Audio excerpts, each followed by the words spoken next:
second-class pleasure, most people recognize it by the counterfeit. They don't know it for itself. By the counterfeit, they say, oh, now I understand. So, what will people kill millions, not thousands, but millions of their compatriots, of their own citizens, in order to get what? Everybody knows it's power. We had a Hitler, we had a Stalin, we had a Pol Pot, Idi Amin, and in history you had a Genghis Khan, you had a Nero, you had Caligula. If you know your history, King Herod, Howard, he killed his own children, he killed his wife for power. Power makes sick. If they weren't running the country, all these people would have been locked up in an insane asylum, because it's the counterfeit. It really doesn't satisfy. It just makes them sick. Yeah. But what's the real thing? What did they think they were getting? Every one of them thought they were going to create something new, a new world. Yeah. And we know that if we could create a new world, if we could create, there would be more than anything. How can you compare any of the other things to this, the creation? So it is smaller creation.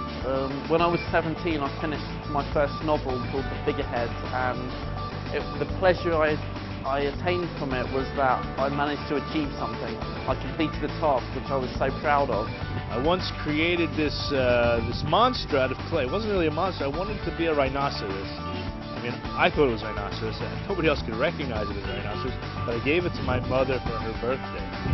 And I just enjoyed making it and giving it to her. And I love the cook.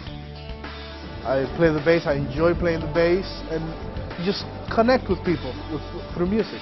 Probably the most creative pleasure I have, honestly, is seeing myself develop. How lots of times I reminisce about the past of when I was like 5 years old, 6 years old, growing up, and I reminisce a lot about my past, and I see how I've changed and how I've developed. I'm a dancer, and I also am a singer, and I also draw a lot. So I like to express myself in all those different ways.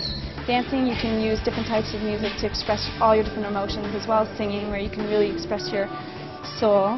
In Judaism, we say creation. The essence of creation is wisdom. If you know the 5 levels of pleasure, you've created yourself. You've created a human being. Instead of being tied to physical, material pleasure, you know that you can learn how to love, and you can be free with it all the time. And then you know why you want to be successful. You can try other ways of being good that are more meaningful and learn to enjoy it.